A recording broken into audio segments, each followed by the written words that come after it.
Good afternoon, everyone. Thank you for joining us today. We're going to be doing something different today.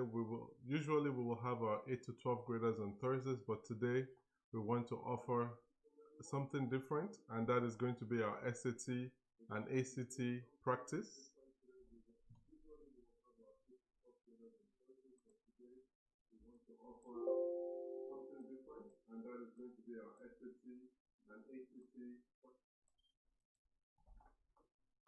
Sorry about that. So we're going to be walking through some SAT and ACT practice questions today, and the goal is to show you how to walk through these problems, and these are mostly questions that you're not allowed to use a calculator. In the ACT, you're allowed to use a calculator, but you have too many questions and dependence on a calculator would slow you down. But on the SAT, you have a section, most commonly known as section 3, where you're not allowed to use a calculator. And I have some questions from SAT and ACT today that we'll walk through together. And I'll show you the different tips and the tricks that you can look out for so that you can get through this part of the tests very quickly. What I've seen from several years doing some of this preparation is that students tend to struggle with the test where you're not allowed to use a calculator. So we'll wait for a few more people to come to the chat and to the session, and we'll go ahead and get started. But always remember, if you have any questions, feel free to ask them. This is your time. I want you to get the best out of this session. And so if there are any questions that come through your mind, or if there's an approach that we use that you think you have a better approach, feel free to share them as well. And I want this to be more of a I want a lot of participation, and I want to learn from you as well. So when we have these sessions, it's an opportunity for me to learn as well. So let's get started. I'm hoping that you'll enjoy your 1 hour, and I'm actually looking forward to the 1 hour with you all.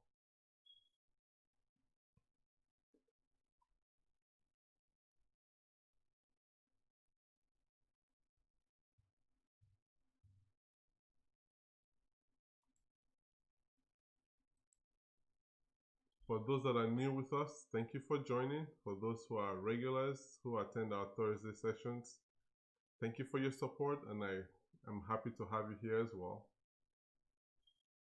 If you haven't subscribed to our YouTube channel, this is an opportunity for you to subscribe, and so that when we go live, you get a notification, and also when we upload new video or new content, you also get a notification. The way we do our content is sometimes we get feedback. We use feedback from our sessions, and then I'll create a video that addresses some of the concerns that the students have raised, or some of the areas of difficulty that the students have experienced, just so you can show you a different and better way to attempt questions. All right, Mofe, good afternoon. Thank you for being regular.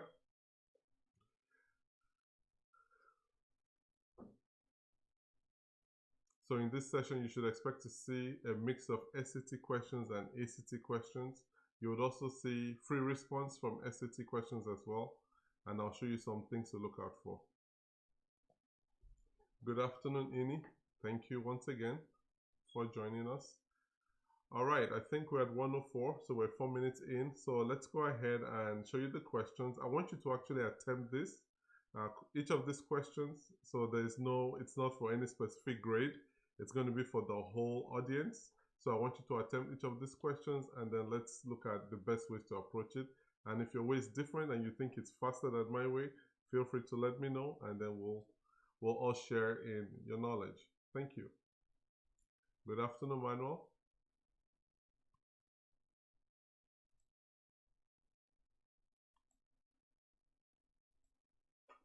So here's our first question. I like to start it really easy, so because there are some easy questions on the ACT and the SAT test, so I don't want to make it seem like it's an overwhelmingly difficult test. It really isn't. So we're going to start easy, and then we'll build up. And for the first few questions, I'm going to alternate between free response and multiple choice, just so you get the full experience.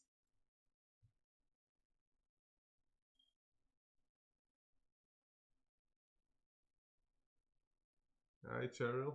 Good to have you. Okay, so we want to find out the value of z that satisfies the equation above. This one is pretty simple.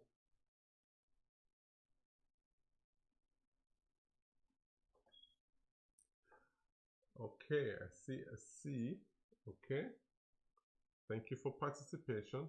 One thing I want you all to feel comfortable here is if you're wrong, don't feel like it's a bad thing.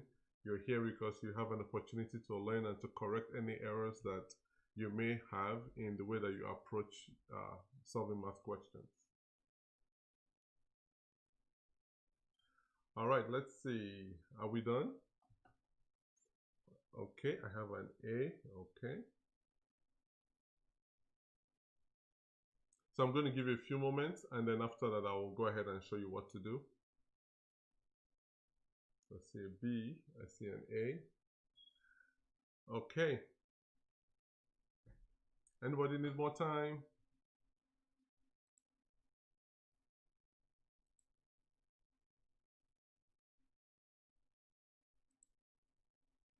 Okay, let's go ahead and work this out together.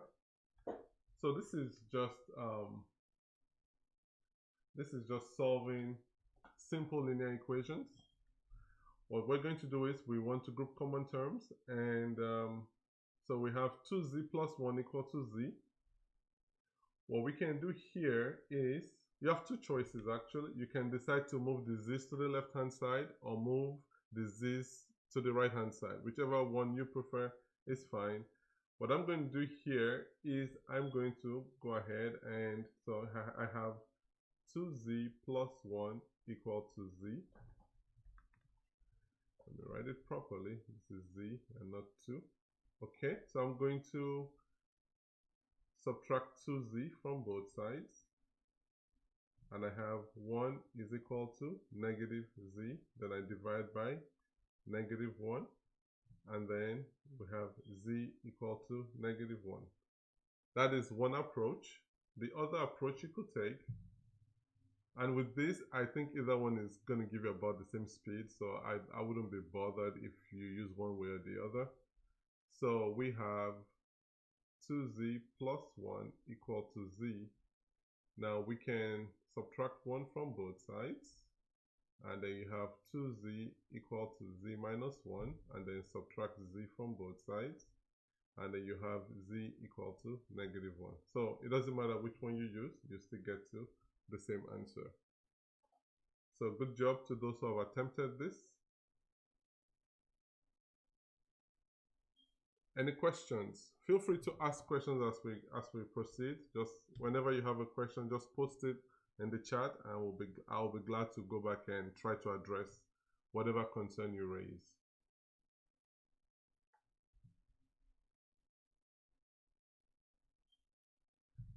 Okay, this is a free response, so this just tells you it's an SAT question. The ACT does not have free response questions. So this is a free response, and we are going to figure out if u plus t equal to 5 and u minus t equal to 2, what is the value of u minus t multiplied by u squared minus t squared. This is, I actually have this one here because I want to show you a trick. And I'm sure some may take longer, but I'll show you some way that you can get through this in about 30 seconds.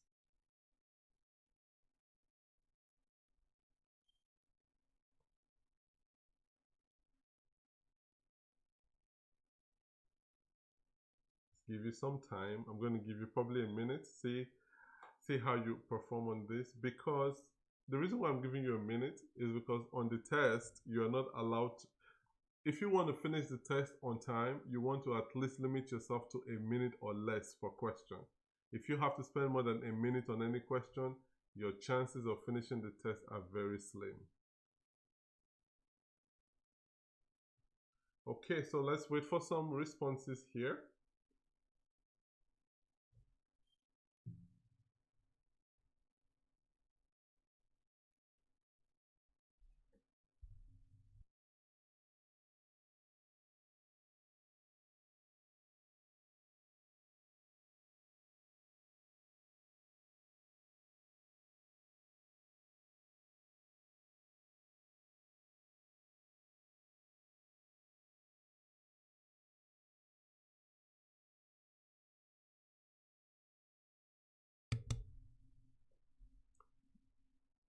Do remember that with all the questions we're working through today, we will not be using calculators. In fact, on the SAT for this section, you will not even be allowed to use the calculator. I'm sure in some exam halls, they may actually tell you to put it away from your desk. That's how strict they are about the lack of a use of a calculator on this type of questions. Okay, so is anyone getting an answer? Is everyone confused on what to do? Does anyone have an idea of what to do or how to approach this? It's okay to say no. It's okay to say no.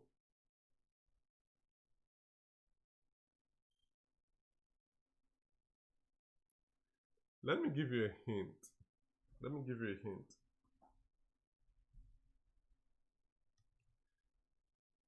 A squared minus b squared. Okay, confused? All right, okay, good. Let's address that. A plus b multiplied by a minus b. So here are some things you have to be able to spot this really quickly on the test. On this specific test that we're looking at here, you have 20 questions and 25 minutes to solve them, and 5 of the questions are free response. So you have to be able to get through them quickly. So now let me show you what you want to pay attention to. So you'll be looking at u minus t, we're looking at u plus t, and then here we have u minus t, and then we have u squared minus t squared. For you to be able to solve this quickly, you have to remember that you have a difference of 2 squares. And when you have a difference of 2 squares, so u squared minus t squared is going to be u plus t multiplied by u minus t. So that is going to give you the value right here. There's a temptation to first solve this system right here and find out the value of u and t and then resubstitute them into this expression here, but that will take a lot of time, most likely about 3 to 4 minutes, and you won't have enough time. So being able to spot this, that u squared minus t squared is the same as u plus t multiplied by u minus t. So now what we're going to do is we're going to replace all of these with their factors, u minus t, u plus t, u minus t, and then we'll go ahead and substitute the values. U minus t is 2, multiplied by u plus t is 5, multiplied by u minus t is 2. So this is going to be 4 multiplied by 5, which is equal to 20. Any questions? This is a big algebra 1 topic, difference of 2 squares. If you actually go ahead and factor it, like if you go ahead and factor it in algebra, you'll get the same u plus t multiplied by u minus t. So let me know if you have any questions on this so that I can help you address that. The most important thing to me is not that we finish everything that I have on the list, it's more that whatever we do, you understand it clearly. Very tricky, yeah. Very tricky, and that's what the SAT is about. It's about testing the way you can reason outside of the box. So you have to think outside the box a lot of times. So, all right, so let's go to the next one. I hope this is clear to everyone.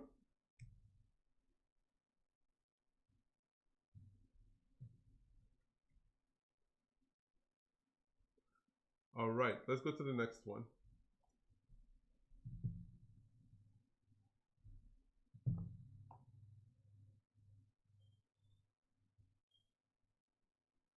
All right, we have a television with a price of $300 is to be purchased with an initial payment of $60 and weekly payments of $30.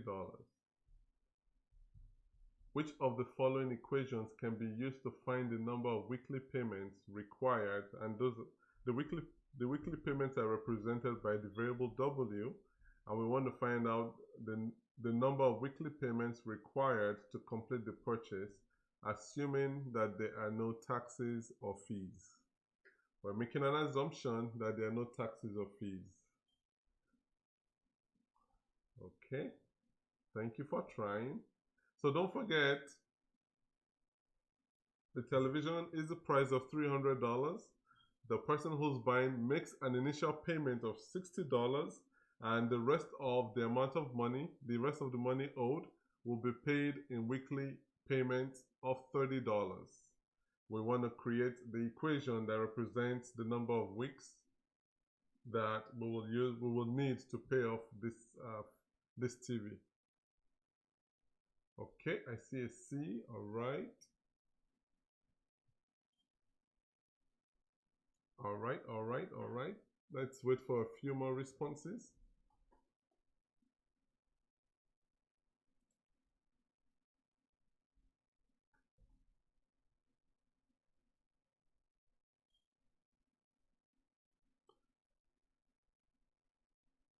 Okay. I see a D. Okay. All right, let's get this going. So we have, let's take note of a few things here. I'm going to use a different color. So we have $300 for the price of the TV, and we have an initial payment of $60 and weekly payments of $30. So based on what I'm seeing here, I can see that we're looking for y equal to mx plus b. So we need to find out, what do all these variables represent? Y is our output. So our output is going to be 300. That is how much we want to pay for the TV. That is the total price of the TV. And let's look at the m for a second. What is the m? The m is rate of increase. So that is going to be your x is your independent variable. So your m represents the slope of this equation. So this is going to tell me that in this case, m is going to represent the monthly payments or weekly payments that we have to make. M represents the weekly payments because x is, let's assume that this is x. We'll use the right variables. X is going to be the number of weeks because that is your independent variable. And m is going to be the amount of money you pay every week. B is going to be a constant, which is going to represent your initial payment, or we can call this our y-intercept. So 300 is going to be, we're going to start with the amount we pay every week is $30, and we pay that every week, and we have a constant or an initial payment of $60. Does that make sense? If it's not clear, please indicate so I can go over it again. Let me just recap this. So we have $300 is the total amount of money that needs to be paid. We have $60 as the initial payment, so that is going to be your y-intercept. If I was to draw this on the graph, it will look something like this. It will look something like this. We're starting off at 60 right here, and then we have number of weeks, and then we have dollar amount, and then we're going to look something like that, and then the slope of this line is going to be 30. That's what this looks like. All right, so it makes sense. Okay, let's move on to the next one.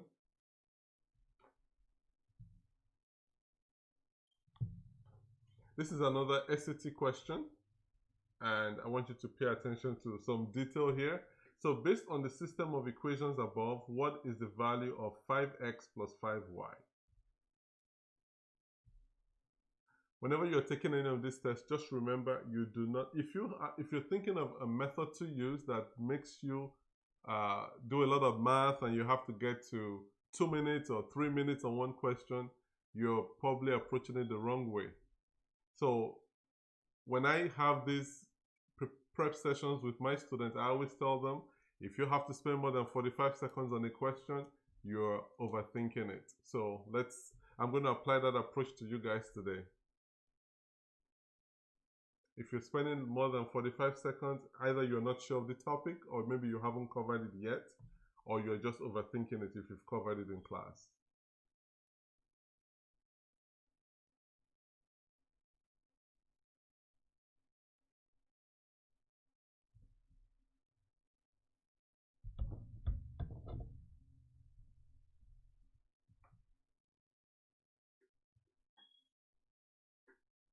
All right, any responses?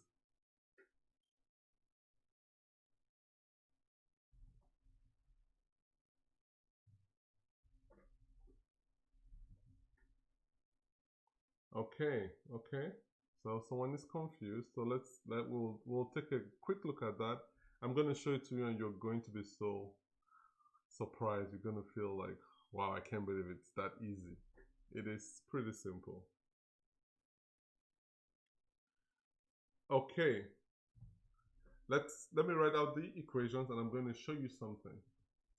These are the things that you want to pay attention to whenever you're taking any of this type of tests. So we have 2x plus 3y equal to 1200. We have 3x plus 2y equal to 1300. Let's see, does anyone have a clue what to do? Or everyone is confused or not sure, or you think you need more time? If you need more time, then you're probably taking the wrong approach. You may get to the answer, but you're most likely taking the wrong approach.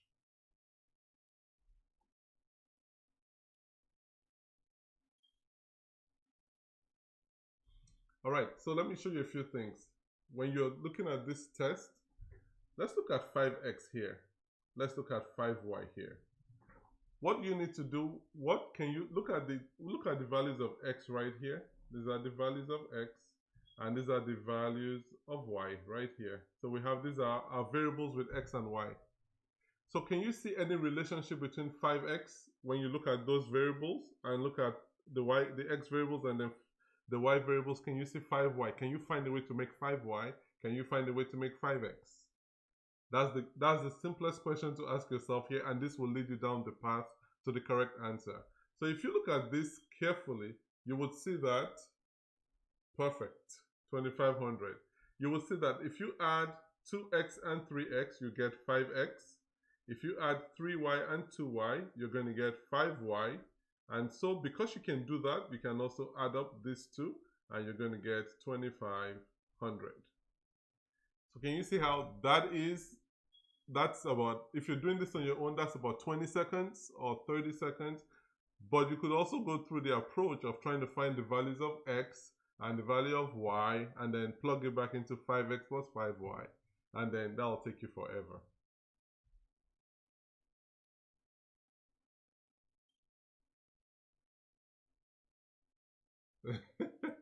No, on the SAT or the ACT, you typically don't have to do too much. It's just you have to be able to think and see it. The test is not as complicated as people make it sound, but you have to be able to see a few things, and that's where your practice comes in. Okay, let's go for the next one. This is another one that could take you a minute and a half if you do it one way, or it could take you 30 seconds if you do it a different way.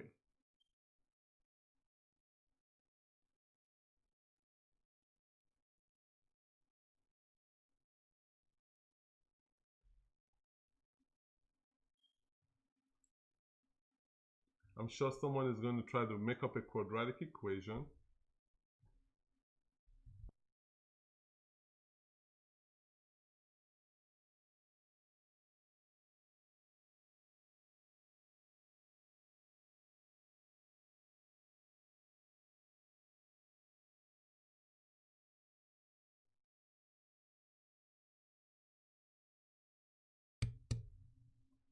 Someone said A, okay.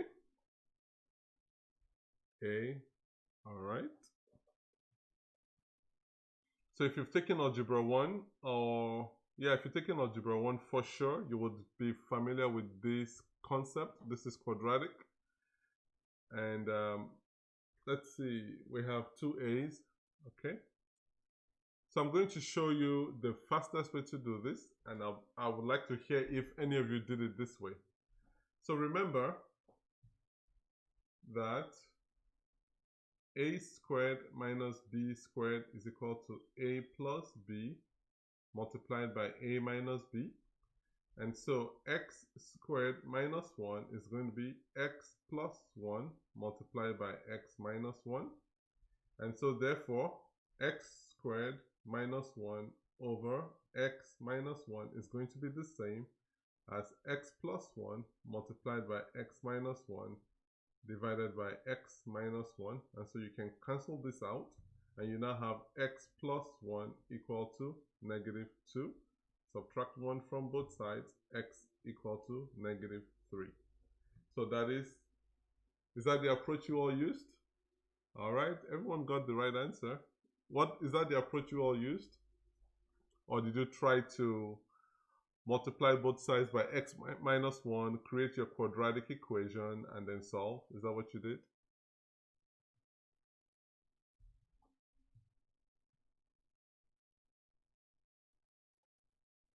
Okay, you use substitution. Okay, that's fine.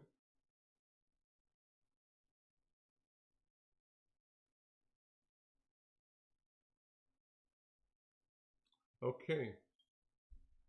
So here's another method. Here's another approach that you could use. So feel comfortable with trying to manipulate this in several ways. For me, if I was doing this on my own, I would probably spend about 20 to 30 seconds working it this way. I think substitution will take you longer than what I would recommend you use. If you are going through questions like this, my suggestion there is anywhere from 30 seconds to 45 seconds is adequate. If you're having to go 1 minute, I think you're doing too much. Okay, next one. This is going to be trigonometry. So if you're in, if you've taken some geometry, you've taken some, I think from about 7th grade, you should start seeing right triangles and understanding Pythagorean theorem. And then when you get to about, I think it's algebra 1, you may learn about the sine, cosine, tangent. But in geometry, you will for sure know it, because that's it's a very important topic in geometry. So if you're in geometry, this should not be too complicated for you to do.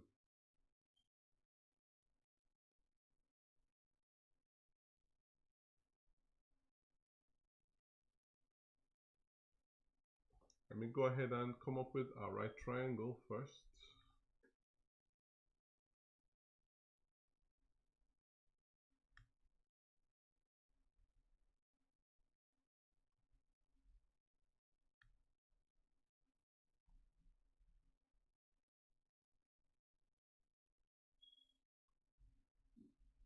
Okay, we have our right triangle.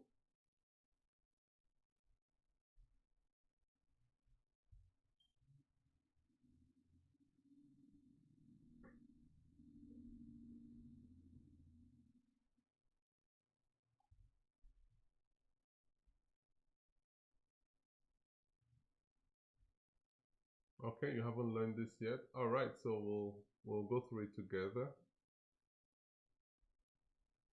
So we're looking at sine x. Let's start with Sohcahtoa. That is what we're doing here in trig ratios, Sohcahtoa. So it simply means that for the sine of an angle, you look for the opposite side to that angle divided by your hypotenuse, which is going to be the longest side of the triangle. Okay, so just looking at this right here, I can tell, because sine is opposite of a hypotenuse, so I'm just going to make a good assumption here that this is 5, because this is your longest side. This is going to be your hypotenuse. So now we can decide whichever one we want r to be. Actually, I can decide that this is r right here. I can decide that this is p right here.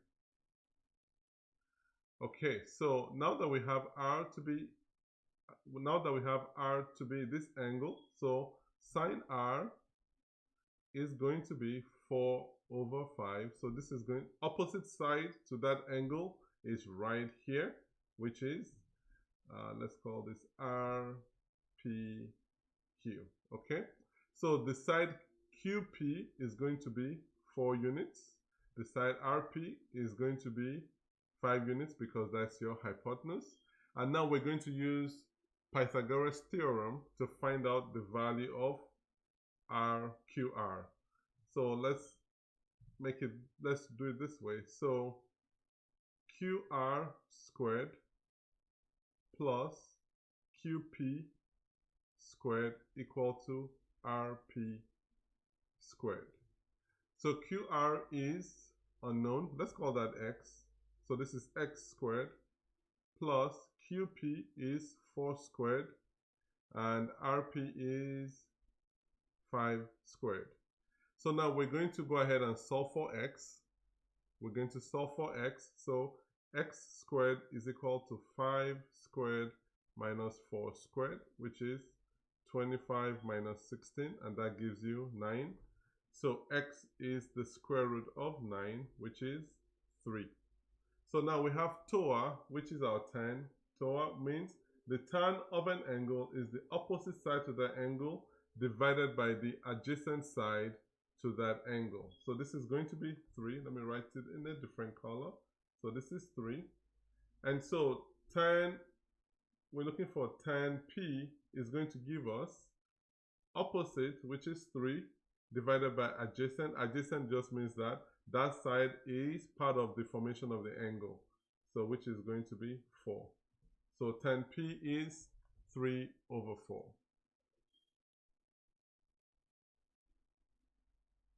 X over 4. Okay, so that's the idea. So tan P is 3 over 4. All right, good so far. All right, we're gonna take a break from SAT and we'll just do a quick puzzle before we proceed. And before that, I'm just going to show you just a flyer for our program that we'll be doing this summer. We're going to be having some SAT sessions this summer.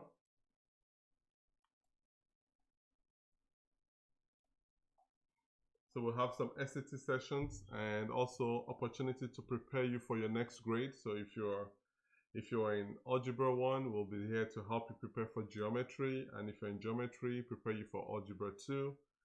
It's going to be from June 8th to July 31st. And we're going to have 1-hour sessions every week for each subject. So if you want more than one subject, you can also let us know. And everything is going to be done online. We're going to have it on Zoom. And so I'm going to show you the different techniques that I use for SAT. And if you're in algebra, or even if you're in lower grades, if you're in 4th grade going to 5th grade, we'll also be able to help you with preparing for the 5th grade. We want to also make sure that for those who were in schools that were not able to complete their curriculum, we will start by trying to run through some of the last few topics for your grade, and then make sure that when you get to your next grade, you don't feel like you've lost something because of your online or distance learning. Okay, and if you have any questions, here is the information. I'll post this information again towards the end so that you can have that as well. And before we continue with SAT, ACT, I would like you guys to try this puzzle.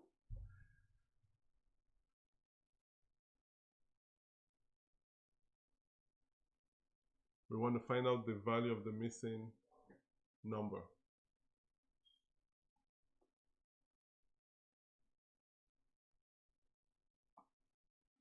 What is the value of the missing number?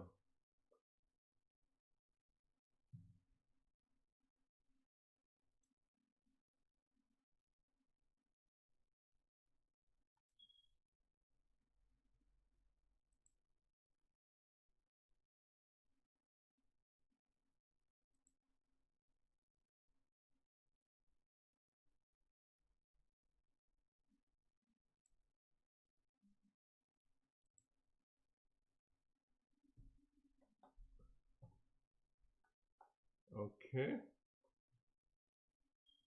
I see lots of answers. That's good. I see 43, 21, 59, 43.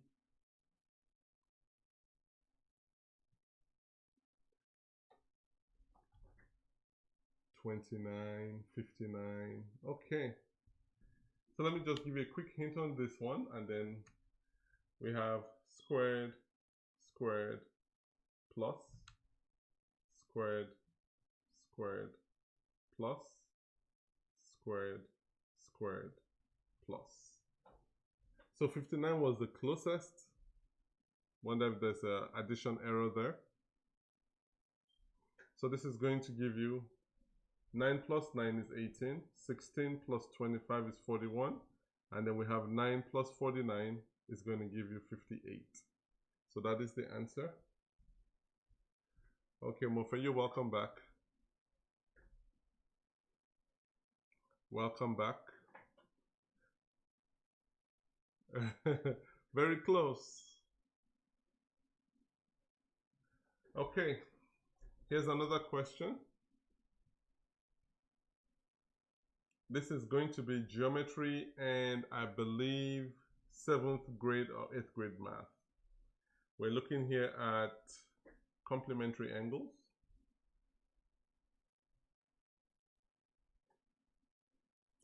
Complementary angles.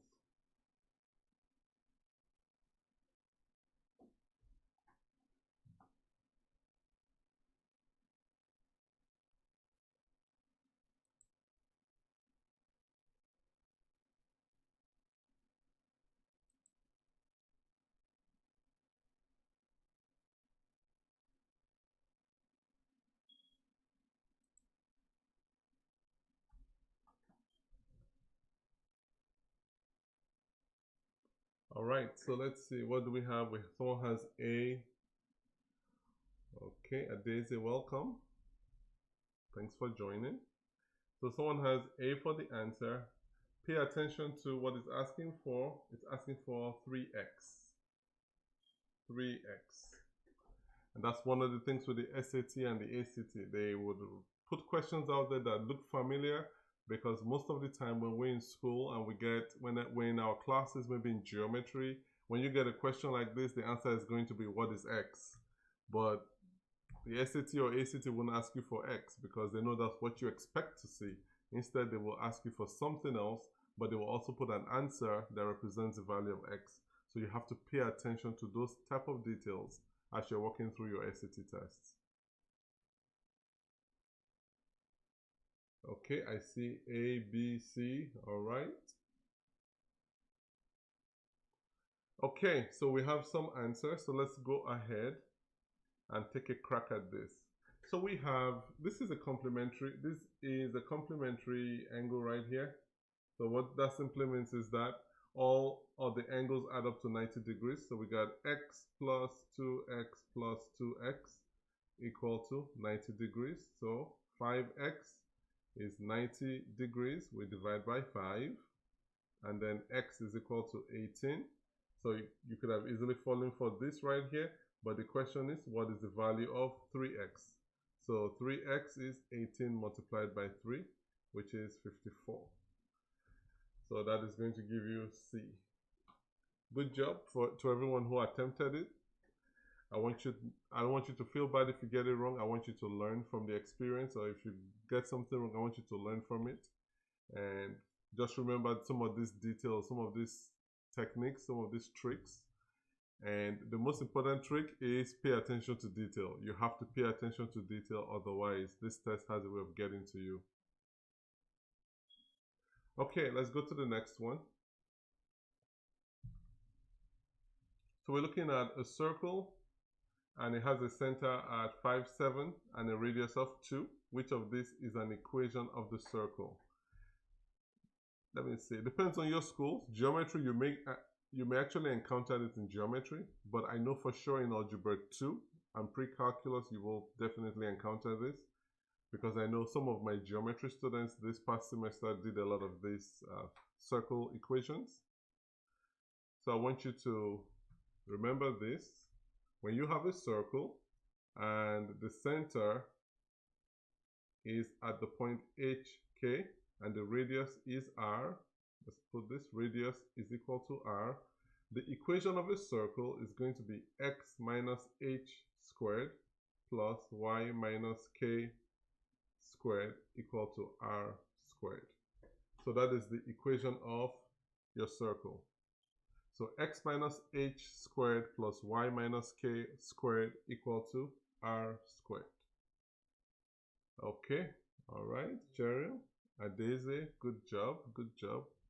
Thanks for participating. Okay. All right, looks like we have a good response on this question. So let's go ahead and see what we're going to do with this. What I like to do whenever I get a question like this is I just do this HK. So I know exactly what I'm substituting in the equation. So it's going to give me x minus 5 squared plus y minus 7 squared equal to 2 squared.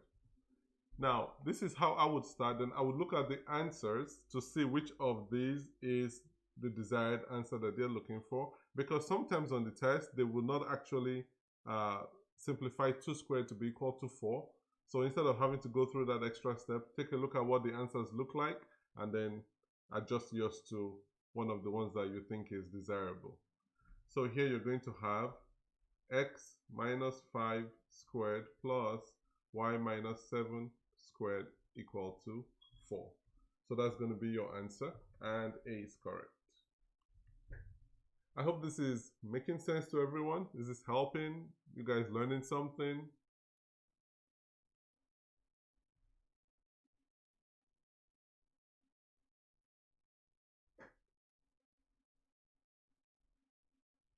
Okay, let's go to the next one. This is actually an ACT question. This is an ACT question.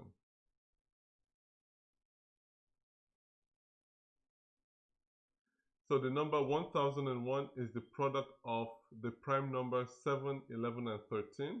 Knowing this, what is the prime factorization of 30,030?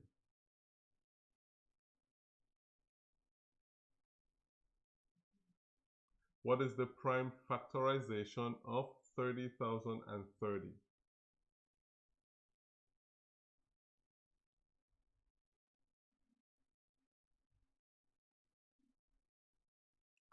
Pay attention to this right here. This is an important word in this question. Prime. Remember, a prime number has two factors. A prime number has, you have to remember all of these terms and pay attention to these keywords in the question. Prime numbers, they have two factors. So prime numbers rather, prime numbers. They have two factors, 1 and itself. Those are the only two factors. There's only one even prime number ever, and that is 2. 2 is the only number that is even and a prime number. Every other even number is not prime, it's composite. And not every odd number is prime either. Okay, I see someone is confused, so I'll wait for maybe 1 or 2 more responses on this question and then we'll get going.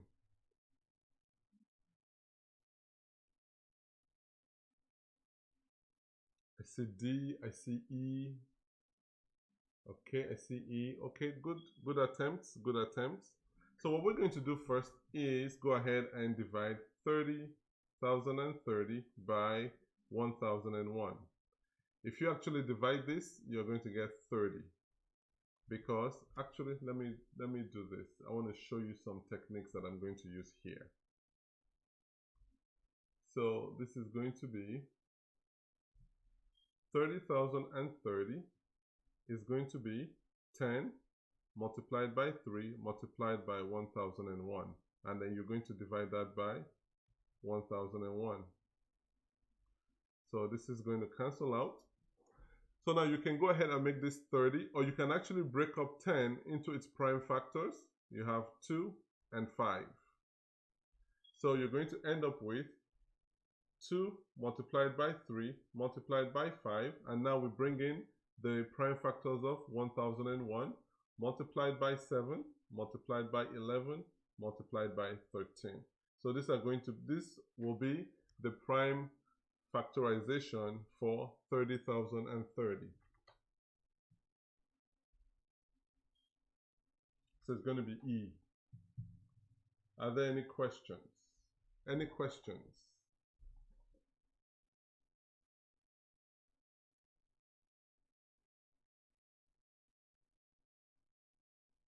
Any questions on this before we move ahead?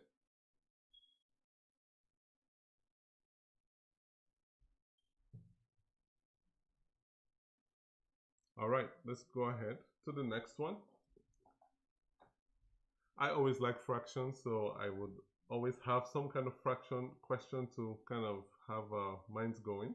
So Maria ordered a pizza. She ate only 2/9 of it and gave the remaining pizza to her 3 brothers. What fraction of the whole pizza will each of Maria's brothers receive if they share the remaining pizza equally? So this is practical math.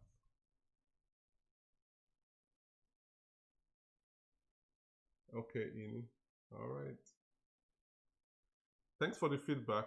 You know, if there's something I'm doing here that you don't understand, don't just give me positive feedback. If there's something that you feel like, oh, I need to understand this better because the way you explain it doesn't work for me, feel free to say that so that we can go over it again. So we have J. All right. Ini, good job. Good job for responding. J. All right. Okay.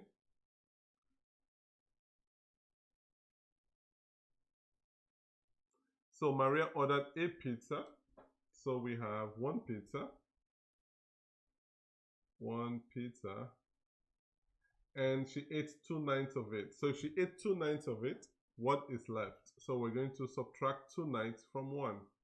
And the easiest way to do this is to write the whole number as a fraction that has the same denominator as your fraction. So we're going to write this as 9/9 minus 2/9, opposite reciprocal. Okay, this is 7/9. So this simply means that Maria gave her brother 7/9 of the pizza for them to eat. But each of them is going to have an equal piece, and there are 3 of them. So there are 3 brothers, and they are going to be dividing or sharing 7/9 of a pizza of a pizza. Remember, when you say the word share, you're thinking division. Always remember that. And so we're going to divide this by 3, which is going to be the same as 7/9 divided by 3/1. And then with division, you leave the fraction on the left untouched, and then we change the division to multiplication, and then the fraction on the right, you will use the reciprocal, which is 1/3, and you're going to get 7/27. So each of her brothers is going to receive 7/27 of the slice of the pizza. That is going to be this right here. Okay, we'll try maybe 2 more questions before our time is out. And then let's see, let me try this one. A room has a rectangular floor that is 15 feet by 21 feet. What is the area of the floor in square yards? In square yards. What are we paying attention to? Right here, area and yards. Those are the 4 things that are the most important things to look out for in this question. We have the dimensions of the room. We want to find the area, but we also need to pay attention to the unit in which we need to have our answers.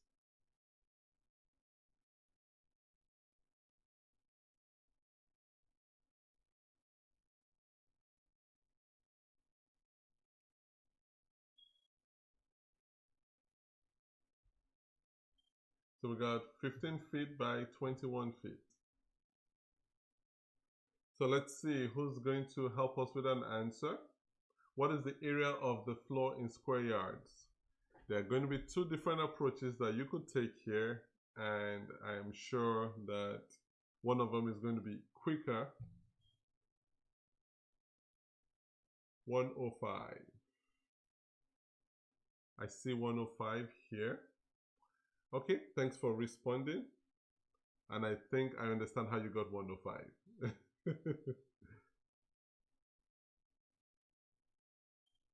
Okay, so while we're at it, I'm going to wait for maybe 1 more response. 315 by 3, I thought as much, yes. D, okay. Now let me show you a simple trick. instead of multiplying the feet first and converting to yards, why don't you just convert feet to yards first before you multiply? Why don't you just convert it from feet to yards, so you just multiply? Because let me show you why you're going to do that. So we have 15 feet. Remember that we have 3 feet will make up 1 yard. And so 15 feet will give you 5 yards because you're just simply going to divide by 3. And then 21 feet will give you 7 yards. So that is going to be 5 yards multiplied by 7 yards, and you're going to get 35 square yards. Okay, you're going to get 35 square yards. Now here's why the approach that you were taking could get you in trouble. Mathematically, that is what I mean.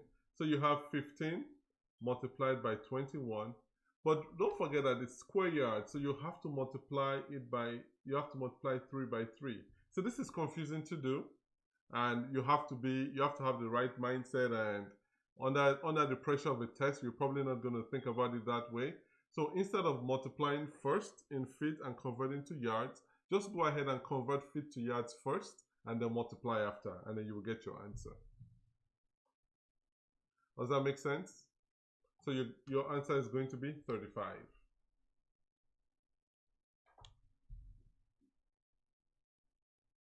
Your answer is 35. So you're going to convert feet to yards, and then instead of multiplying the feet together, you multiply the yards together, so you can get your answer in square yards. All right. So these are what I've tried to show you today. These are the things that you need to pay attention to when you're taking the SAT, the ACT. And if you remember, if you keep this technique to heart, when you're taking your GRE after college, these techniques apply. They would always work for you. Okay, so this is going to be, I think this is Algebra 2. Algebra 2, and we're looking at exponents. This is a lot simpler than it looks. It's a lot simpler than it looks. For what value of x is the equation 2x plus 7 equal to, 2 to the power of 2x plus 7 equal to 2 to the power of 15? I think we may be able to do one more after this one. So for what value of x is the equation 2 to the power of 2x plus 7 equal to 2 to the power of 15?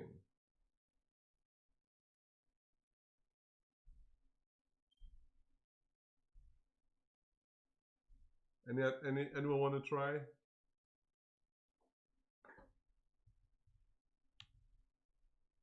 B. Wow, that's pretty good. That's pretty good. So here's a simple trick here. So I see B, B, A. Okay.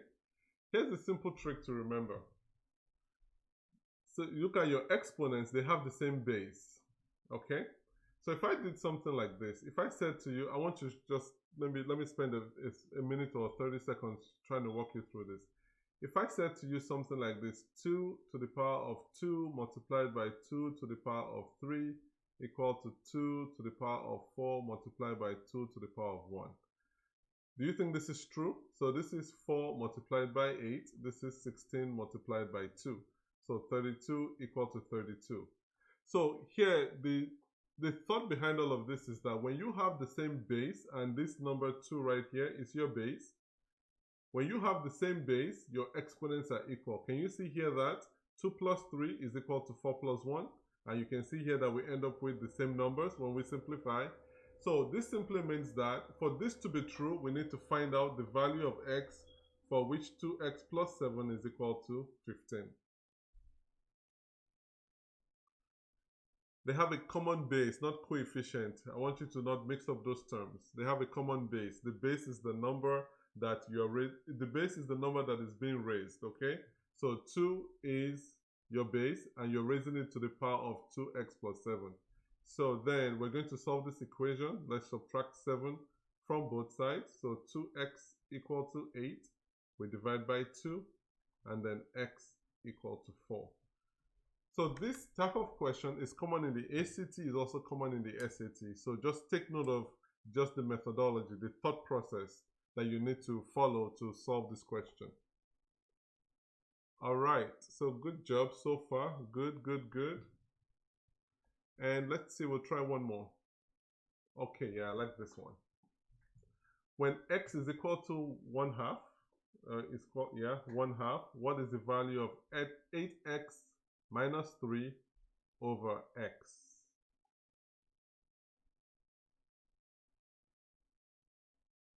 What is the value of 8x minus 3 over x? All right, Manuel, thank you.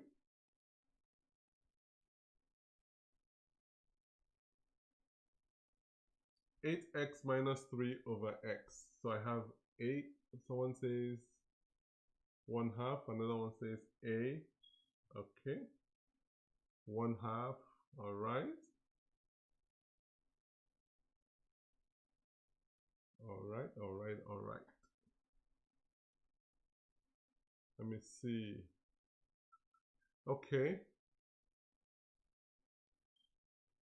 So we're doing good so far. You all are doing well. Just the fact that you're participating, that's a good thing. And when you participate, you actually get an opportunity to find out, to see your areas of weaknesses, and then you can easily fix them, so that when you go to the test, you don't feel disappointed or you don't feel shocked. All right, let me show you a few things here.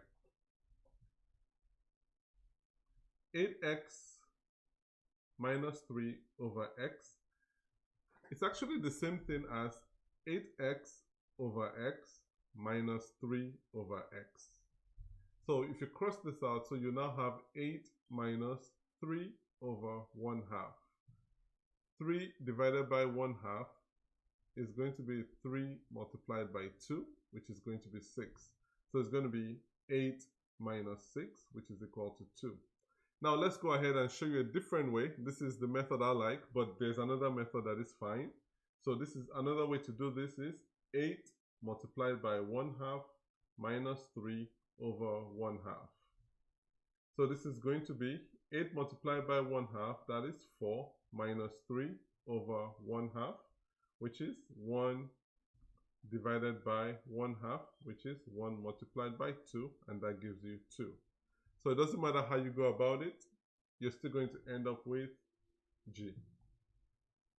So I want you to all, I hope this makes sense to you though.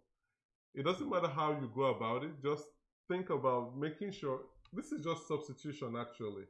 You can either substitute, or you can also look through it and see that this expression here can be written this way, so you don't have to deal with a lot of substitution. Okay. Oh, I see. 1 divided by 1/2, and then when you multiplied it, forgot to switch around the 1/2 so that it becomes 2 over 1. Yeah, I can see that. I can see that. I can see that. All right. So I hope you all had a good time. I had a good time. I always enjoy it when we have this participation. And I want to remind you that during this summer, we will be going through, we'll be having SAT sessions and ACT sessions. And if you find this to be helpful, share with your friends, share with your family members. I invite you to come learn with us over this summer. We'll be having elementary all the way through high school. And if you're in college level algebra, you know, and you want to be part of us, you're also welcome. And I'm looking forward to it. It's going to be June 8th to July 31st. And if you want more information on that, you can contact us using any of these contact piece information here. I really appreciate your time, and I've enjoyed my time hanging out with you. I hope you learned something. I learned a lot from you all, and it's been a good time. I hope you enjoyed the rest of your day, and you have a good weekend. And hopefully your summer is going well. You know, I know for a lot of us, we can't go anywhere, but at least it's a time to bond with family and you know, do a lot of things that you may not have been able to do previously. So thank you for joining, and I look forward to hanging out with you again next week. We may have a surprise. It may be something different. We may do 8th grade to 12th grade, or we may do something different. We're going to try to, as the weeks come across, we'll look for ways to spice things up so that you have a different flavor of math. So thank you again. Enjoy the rest of your day and be blessed.